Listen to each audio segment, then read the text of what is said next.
Josh Thompson discussed why he's not joining the hype surrounding the rising star Khamzat Chimaev. With his MMA experience, Thompson believes that fighters like Chimaev often fade away as there isn't anything truly exceptional about them. Here's what he said.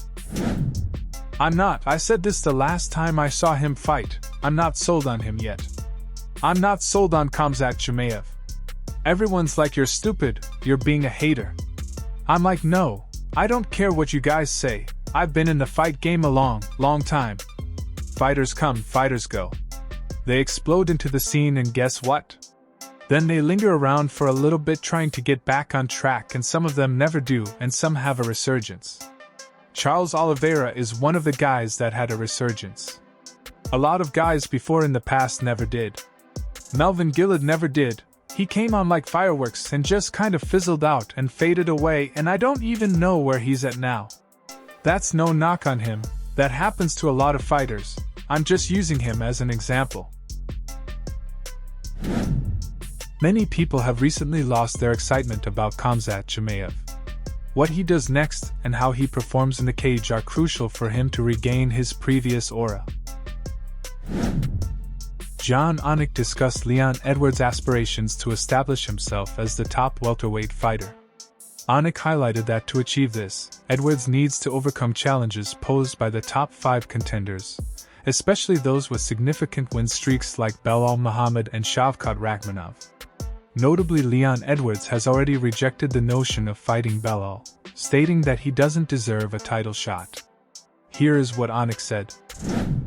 It's not Leon Edwards' job as undisputed UFC welterweight champion to lay the foundation for his next title defense.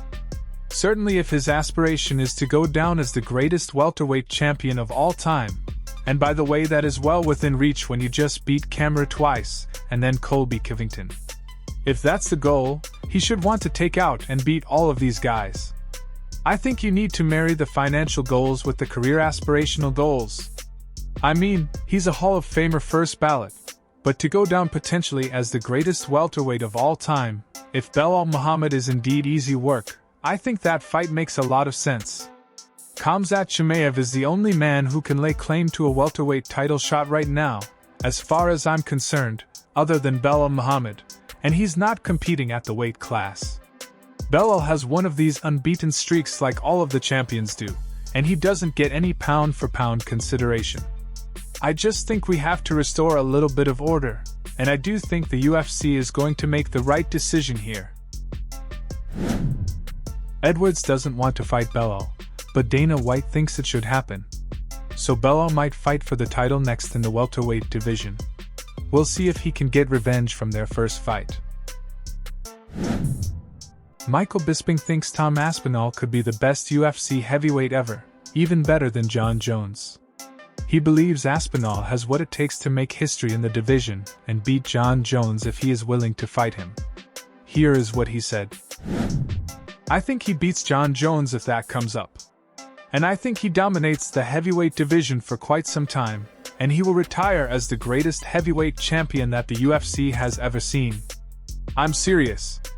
I've always said this about Tom, and after March in Tibura, I said in the post-fight show, I said Jon Jones couldn't hold a candle to Tom Aspinall.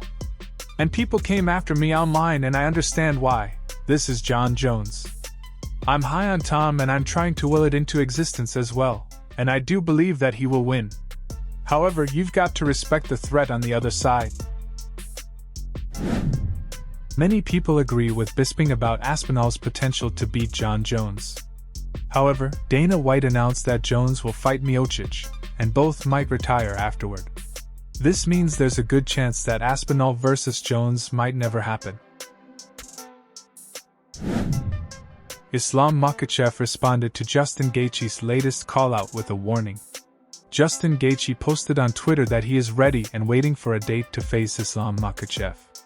Without wasting any time, Makhachev issued a warning, advising Gaethje to be careful about what he wishes for, by tweeting, "I can do more than kicking, be careful."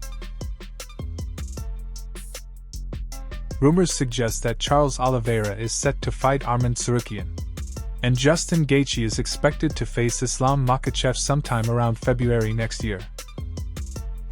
Thanks for watching. If you're a fan of MMA, be sure to hit the subscribe button and turn on notifications, so you never miss an update. Also leave a comment below with your thoughts on today's news. Keep supporting the sport, and we'll see you in the next one.